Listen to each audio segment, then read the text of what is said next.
Hello! Good morning mga kaibigan! Buhay bukid tayo mga kaibigan. Pasyal muna tayo dito sa bukid mga kaibigan. At tayo po ay mamamasyal dito sa bukid. Samahan niyo ako sa aking pamamasyal dito sa bukid mga kaibigan, mga idol. At andito ako ngayon dito muna tayo. Magpapa-cute muna tayo dito sa gilid ng tubig. Ayan po yung tubig, yung pinaka-dam.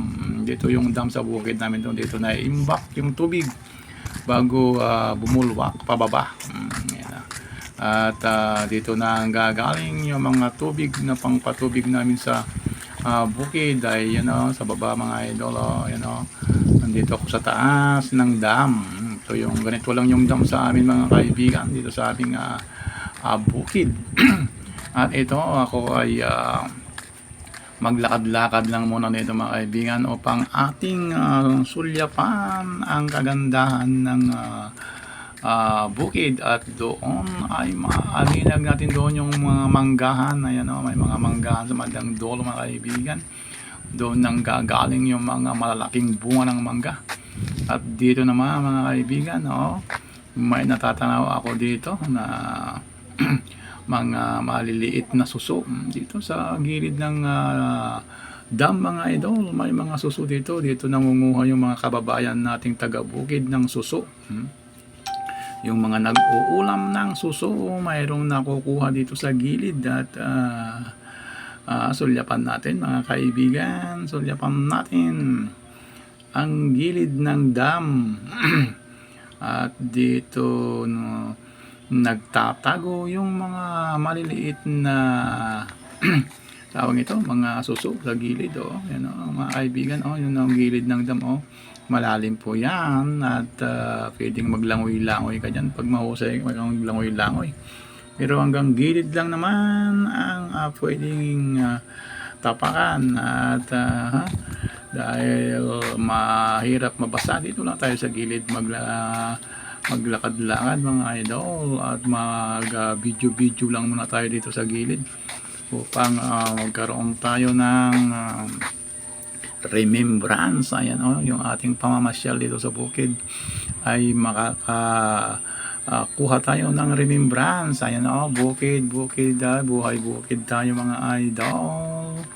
Ito yung buhay bukid. At ito naman ang gilid. Sa gilid ay may mga maliliit dyan na mga kumakapit na mga suso. Ayan yan si ate nangunguha ng suso. Ayan sa gilid namumulot lang siya ng suso mga kaibigan, mga idol.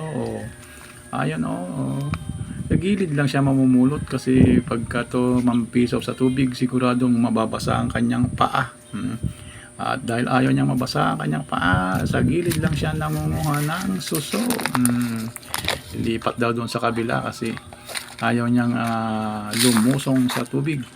Ito lang daw siya sa gilid mangunguha mga kaibigan, mga idol. Kaya shout out sa mga magbubukid yan. Dito madalas nangunguha ng suso yung mga kababayan natin. Kaya dito muna tayo ay susulyap-sulyap lang muna tayo rito sa gilid ng daan. At ayan po yung mga alaga naming kambing mga kaibigan. Ayan yung alaga naming kambing. At talaga namang libreng kumakain ng damo. Naman yung mga kamukamuti na pinagkukuhanan ng talbos. At ay doon naman yung mga manggahan sa dulo. Yung kamuti yan mga idol. Yan araw-araw nangunguha ng talbos yan. Sinasawsaw sa ginamos o bagoong. At dito naman sa banda rito ay dito naman tumutubo yung mga saging na pinagkukuhanan ng mga dahon-dahon. At may papaya rin dyan mga kaibigan. May papaya rin dyan na nakukuha. Ayan kaso lang dito lang muna tayo susulyap lang muna tayo mga kaibigan dito sa may tubig. Dito lang tayo susulyap sa tubig kasi nandito si ate nangunguha siya ng suso. Mayroong suso dito, maraming suso dyan kaso lang ayaw niyang pumunta doon sa malalim. Sa gilid lang daw siya mangunguha ng suso mga kaibigan Talagang kabisado niya manguha ng suso. Parang dire-diretso siya. Wala siyang tao yun. Hindi siya kinakabahan na lumusong sa gilid. Kasi gilid lang naman daw. Kaya eto, salamat mga idol. Thank you very much po sa pagsama niyo sa aking pamasyal dito sa bukid. Salamat sa inyong panonood. God bless you and God bless us all.